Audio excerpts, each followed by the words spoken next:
नमस्कार दोस्तों, ओम नमः शिवाय, हर हर महादेव। दोस्तों, सावन के महीने में शिवलिंग से यह गुप्त चीज ले आना, अपने घर आपकी सभी मनोकामनाएं पूरी होंगी। इतना पैसा आएगा कि गिनते गिनते थक जाओगे। भगवान भोलेनाथ जी के आशीर्वाद से अपने जीवन में बहुत उन्नति करोगे। दोस्तों, हिंदू धर्म में सावन के महीने का बहुत अधिक महत्व होता है। सावन का महीना हिंदू पंचांग का 5वां महीना होता है। यह महीना भगवान शिव को समर्पित होता है। इस महीने में शिव भक्त भगवान शिव की विधि विधान से पूजा अर्चना करते हैं और सावन के महीने के सोमवार का महत्व और भी अधिक होता है। इस माह में शिव की पूजा अर्चना करने से सभी मनोकामनाएं पूरी हो जाती हैं। धार्मिक मान्यताओं के अनुसार सावन के महीने में भगवान शिव और माता पार्वती की विधि विधान से पूजा करने भक्त की मनोकामना पूरी होती है। इसके साथ ही सावन के सोमवार व्रत रखने से भोलेनाथ की विशेष कृपा प्राप्त होती है। दोस्तों, सावन महीना का आरंभ 22 जुलाई 2024 दिन सोमवार से हो रहा है और सावन महीने का समापन 19 अगस्त को होगा कहा जाता है। इस सावन के महीने में किसी भी व्यक्ति ने भगवान भोलेनाथ की थोड़ी सी भी पूजा साधना क्रिया कर ली तो उस व्यक्ति के जीवन की सभी मनोकामनाएं पूर्ण हो जाती हैं। उस व्यक्ति के जीवन के हर कष्ट खत्म हो जाते हैं और उस व्यक्ति के जीवन में धन आना शुरू हो जाता है। भक्तों, वीडियो आगे शुरू करें उससे पहले भगवान भोलेनाथ के सच्चे भक्त इस वीडियो को लाइक अवश्य कर दें और कमेंट बॉक्स में हर हर महादेव सच्ची श्रद्धा से लिख दें, जिससे कि भगवान भोलेनाथ जी का आशीर्वाद आपको सीधे प्राप्त हो सके। दोस्तों, आज की इस वीडियो में हम आपको बताएंगे कि सावन के दिनों में आपको भगवान भोलेनाथ के मंदिर जाकर के क्या क्या भगवान भोलेनाथ को अर्पित करना और वहां से वापस क्या लेकर के आना है, ताकि आपके घर की गरीबी, दरिद्रता, परेशानी, कष्ट, दिक्कतें हमेशा के लिए खत्म हो जाए। दूसरी तरफ आपके घर पर सुख, समृद्धि, यश, वैभव, ऐश्वर्य की आपको प्राप्ति हो। ध्यान रखिएगा दोस्तों, सावन का माह का इंतजार हर व्यक्ति इसीलिए करता है ताकि उसको भगवान भोलेनाथ का आशीर्वाद मिल सके।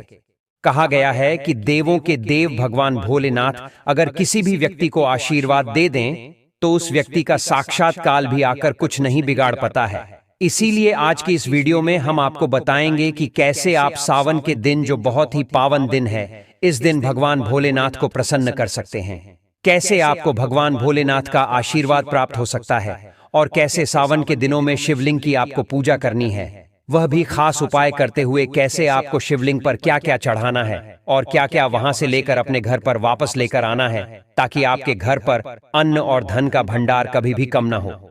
देखिए दोस्तों, आपके जीवन में कितनी ही बड़ी परेशानी हो, कितनी ही बड़ी दिक्कत क्यों ना हो, मान लीजिए आपके जीवन में धन की समस्या है, मान लीजिए आप नौकरी की प्राप्ति के लिए बहुत ही ज्यादा परेशान हो चुके हैं, आपके शत्रुओं ने आपको घेर लिया है, संतान की प्राप्ति आपको हो नहीं पा रही है, तो एक बात का ध्यान रखिएगा दोस्तों, सावन का पावन दिन एक ऐसे दिन होते हैं जिस दिन कोई भी व्यक्ति अगर थोड़े से उपाय कर लेता है, भगवान भोलेनाथ की साक्षात पूजा कर लेता है, तो उस व्यक्ति की कितनी ही बड़ी मनोकामना हो, कितनी ही बड़ा कष्ट हो, वह खत्म हो जाता है और उसकी मनोकामना पूर्ण हो जाती है। दोस्तों, मान लीजिए आपके ऊपर कोई दोष लगा हुआ है, जैसे वास्तु दोष, शनि दोष, प्राकृति दोष या कोई भी दोष लगा हुआ है, तो आपको सावन सोमवार के दिन थोड़ी सी पूजा करनी है और आपका दोष खत्म हो जाएगा। आपके जीवन से सभी परेशानियां चली जाएंगी और आपके जीवन में जो धन आना बंद हो गया था, उसका आगमन वापस शुरू हो जाएगा। मान के चलिए आपके जीवन में कभी भी कोई परेशानी नहीं रहेगी। बस दोस्तों, आज की इस वीडियो को लास्ट तक देख लीजिए और मान के चलिए भगवान भोलेनाथ के आशीर्वाद से आपकी सभी मनोकामनाएं भी पूरी होगी और आपके जीवन की सभी परेशानियां भी चली जाएंगी। देखिए, एक बात कही गई है कि जब भी हम भगवान भोलेनाथ की पूजा करते हैं, हमें धैर्य रखना चाहिए, विश्वास रखना चाहिए और श्रद्धा के साथ भगवान भोलेनाथ की पूजा करनी चाहिए, क्योंकि भगवान भोलेनाथ बहुत ही भोले हैं। वह किसी भी व्यक्ति की थोड़ी सी ही पूजा से, साधना से तुरंत ही प्रसन्न हो जाते हैं। इसलिए दोस्तों, सावन सोमवार के दिन कुछ ऐसी चीजें हैं जो आपको अवश्य पता होनी चाहिए, क्योंकि सावन सोमवार के दिन अगर आप भगवान भोलेनाथ के सामने पूजा करने जा रहे हैं, तो मान के चलिए दोस्तों, आपने अगर कोई गलती कर दी तो भगवान भोलेनाथ आपसे क्रोधित हो जाएंगे और आपने सही तरीके से पूजा की होगी तो साक्षात आपको भगवान भोलेनाथ उसी दिन आशीर्वाद दे देंगे और उस दिन के बाद आपके जीवन में कभी कोई परेशानी नहीं आएगी। आपको हमें एक एक चीज बताने जा रहे हैं, इसलिए इस वीडियो को लास्ट तक देखिएगा। सबसे पहले आपको भगवान भोलेनाथ के मंदिर जाना होगा। यह जितने भी उपाय आपको बताए जाएंगे यह मंदिर के उपाय होंगे। देखिए होता क्या है कि कई लोग हमसे पूछते हैं कि गुरुजी हमारे घर पर शिवलिंग है, क्या हम घर पर पूजा नहीं कर सकते हैं? तो इसका उत्तर है नहीं। दोस्तों, आपको मंदिर जाना पड़ेगा, क्योंकि मंदिर का जो शिवलिंग होता है और जो घर का शिवलिंग होता है इसमें बहुत ज्यादा फर्क होता है। जो मंदिर का शिवलिंग होता है दोस्तों, इसकी जो एनर्जी होती है वो आपके घर के शिवलिंग से करोड़ों गुना ज्यादा होती है। इसमें ऐसी सकारात्मक ऊर्जा होती है जिसके सामने अगर आप थोड़ी सी पूजा करते हैं तो तुरंत ही उसका फल आपको मिलता है और आपके जीवन की हर परेशानी चली जाती है। तो आपको जितने भी आज उपाय बताए जा रहे हैं आपके जीवन की परेशानी को खत्म करने के लिए, आपकी मनोकामना पूर्ति के लिए, उस उपाय के लिए तो आपको मंदिर जाना पड़ेगा। और सावन सोमवार का पर्व पड़ रहा है, वह आज दिन सोमवार को पड़ रहा है। तो यह दिन ऐसा है, इस दिन अगर आप मंदिर जाकर के भगवान भोलेनाथ की पूजा आराधना कर रहे हैं तो मान के चलिए दोस्तों, आपके जीवन में कभी कष्ट आ ही नहीं सकता।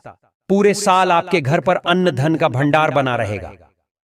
तो आपको क्या क्या ले जाना है वह कहीं पर लिख लीजिए, क्योंकि दोस्तों अगर आपने एक भी गलती कर दी तो आपकी पूजा संपन्न मानी नहीं जाएगी। दोस्तों, सबसे पहली चीज जो भगवान भोलेनाथ के लिए आपको जल ले जाना है सावन सोमवार के दिन। कई लोग हमसे यह कहते हैं कि गुरुजी जल जो है वह तो शिवालय में भी मिल जाता है, शिव मंदिर में मिल जाता है। तो नहीं दोस्तों, वहां का जल आप तभी चढ़ाई यह जब कोई दिक्कत हो, वरना घर से ही जल ले जाना चाहिए। आखिर घर से जल क्यों ले जाया जाता है इसकी भी बात सुन लीजिए। घर से इसीलिए आपको जल ले जाना है ताकि आपके घर का जो जल ले जा रहे हैं भगवान भोलेनाथ पर चढ़ाने के लिए, उसी जल के द्वारा आप भगवान से जुड़ जाएंगे। उस जल के द्वारा आप भगवान को अपनी सभी दिक्कतें बता देंगे और उस जल को जैसे ही भगवान भोलेनाथ पर आप चढ़ाएंगे, अपनी समस्याओं को बताते हुए वह समस्या आपकी खत्म हो जाएंगी। इसलिए घर से जल ले जाएगा। आप सबसे जरूरी चीज जो जल ले जा रहे हैं उसमें 2-4 बूंद गंगा जल जरूर डाल दीजिएगा, क्योंकि गंगा जल डाले बिना आपकी पूजा संपन्न नहीं मानी जाएगी। महाशिवरात्रि के दिन तो आपको जल ले जाना है, उसमें गंगा जल डाल करके दूसरा आपको 3 पत्ते वाला बेल पत्र ले जाना है। दोस्तों, बेल पत्र बहुत ही शुभ होता है। आपने अगर मान लीजिए एक तरफ 1000 कन्याओं को खाना खिलाया है, दूसरी तरफ भगवान भोलेनाथ को बेल पत्र चढ़ाया है, तो ये दोनों बराबर माने जाते हैं, इसलिए बेल पत्र जरूर ले जाएगा। तीसरा, आपको सफेद पुष्प ले जाना है। सफेद पुष्प भगवान भोलेनाथ को चढ़ाए जाते हैं, इसीलिए सफेद पुष्प पर भगवान भोलेनाथ के लिए आपको ले जाना है सावन सोमवार के दिन, ताकि भगवान भोलेनाथ का आशीर्वाद आपको मिल जाए, जिसके बाद आपके जीवन के हर परेशानी खत्म हो जाए। दोस्तों, सफेद चंदन ले जाना अनिवार्य होता है सावन सोमवार के दिन। और ध्यान रखिएगा दोस्तों कि भगवान भोलेनाथ को अगर आप दूध अर्पित करने जा रहे हैं तो एकदम कच्चा दूध होना चाहिए, पका हुआ दूध नहीं होना चाहिए, कच्चा दूध होना चाहिए। अब आपको और क्या क्या ले जाना है देखिए। अगर आप चाहते हैं कि आपकी हर मनोकामना पूरी हो तो एक डिब्बा लीजिए, उसमें काली मिर्च भरकर ले जाइए। देखिए, बहुत ध्यान से सुनिए, जितनी आपको बातें बता रहे हैं, एक डिब्बे में काली मिर्च भर के एक लाल कपड़ा लीजिए, उसमें लौंग कपूर इसको मौली धागे से बांध करके आपको अपनी जेब में रख करके ले जाना है। सिर्फ इतनी चीज आपको ले जानी है आज के दिन को। अब आपको पूजा कैसे करनी है चलिए आपको बताते हैं। बहुत ध्यान से लास्ट तक देखिएगा और जितनी भी चीज आपको बताई जा रही है इन चीजों को आपको ले जाना है और शिवालय से वापस लेकर आना है अपने घर पर, ताकि आपको धन की प्राप्ति हो सके, आपकी कोई भी मनोकामना हो वह पूर्ण हो जाए। भक्तों, आप पहले जाएंगे मंदिर। सबसे पहले आपको इस बात का ध्यान रखना है, मंदिर जाने से पहले ही काले या नीले कपड़े का धारण करके मंदिर न जाएं, वरना भगवान भोलेनाथ का आपको क्रोधित रूप देखना पड़ सकता है। सबसे पहले आपको यह करना है कि पतली धार बनाते हुए जल भगवान भोलेनाथ को अर्पित कर देना। बहुत ध्यान से सुनिएगा भक्तों, पतली धार बनाते हुए भगवान भोलेनाथ को जल आपको अर्पित कर देना है। अब आपको यह करना है दोस्तों कि भगवान भोलेनाथ को चंदन लगाना है। चंदन लगाने के बाद भगवान भोलेनाथ पर 3 पत्ते वाला बेलपत्र रखना है। 3 पत्ते वाला बेलपत्र रखने के बाद आपको भगवान भोलेनाथ पर सफेद पुष्प अर्पित कर देना है। सिर्फ इतना आपको करना है दूध अगर आप चढ़ाना चाहते हैं तो दूध भी आप चढ़ा सकते हैं। इतना बस आपको करना है। इतना करने के बाद आपको वहां पर खड़े होकर 108 बार बहुत ध्यान से सुनिएगा। 108 बार आपको ओम नमः शिवाय का जाप करना है। या तो आप 108 बार कर लीजिए या 1008 बार कर लीजिए। ये 3 ऐसी चीज है जो आपको करनी है। इतना करना है। अब आपको क्या करना है, एक डिब्बा जो काली मिर्च का आप ले गए हैं, उस काली मिर्च के डिब्बे को आपको शिवालय के जो गिरता हुआ शिव धारा है, जो शिवलिंग से वहां पर पानी गिर रहा है, उसी शिव हरि के पानी से आपको छू आना है और अपनी जेब में वापस रख लेना है। ये जो लाल पोटली आप ले गए हैं बंद करके लौंग की, इसको भी छुआना है, वापस रख लेना है।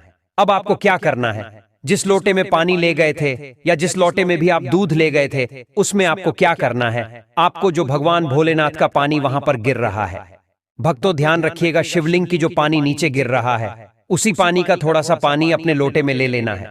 ध्यान रखिएगा, जो आपने लोटे में पानी भरकर ले गए हैं, वह पानी वापस बचाना नहीं है, वह तो पूरा आपको भगवान भोलेनाथ को अर्पित कर देना। जो शिवलिंग से पानी गिर रहा है, उस पानी को आपको अपने लोटे में वापस ले लेना है। भक्तों, मान लीजिए आप यह सोच रहे होंगे कि कई लोग वहां पर पानी चढ़ा रहे हैं, तो इस बात की आप चिंता न करें, क्योंकि भगवान भोलेनाथ के शिवलिंग पर जब भी पानी चढ़ाया जाता है वह अमृत बन जाता है। कहां जाता है? कई देवी देवता शिवलिंग के पास अदृश्य रूप में खड़े होते हैं ताकि शिवलिंग से गिर रहा पानी वह धारण कर सके।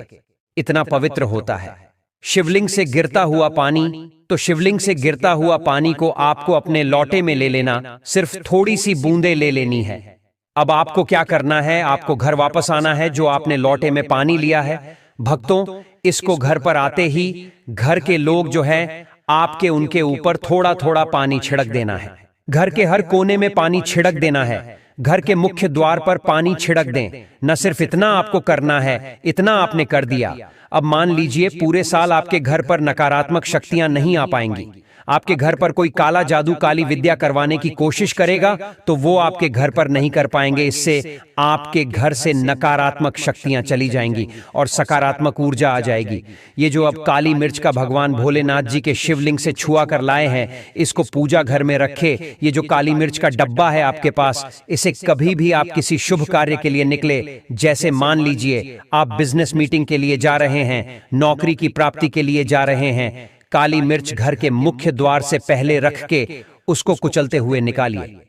मान के चलिए आपके काम में जो भी बाधा आने वाली होंगी, वह बाधाएं भगवान भोलेनाथ के आशीर्वाद से अपने आप है हट जाएंगी और आप जिस कार्य के लिए भी जाएंगे उस कार्य में आपको सफलता मिलेगी। दोस्तों, भगवान भोलेनाथ का यहाँ पर आपको साक्षात आशीर्वाद मिलेगा सावन सोमवार के दिन, और आपके जीवन से हर परेशानी चली जाएगी। सावन सोमवार की रात आप अपनी सभी प्रकार के बुरी अनिष्ट शक्तियों से छुटकारा पा सकते हैं।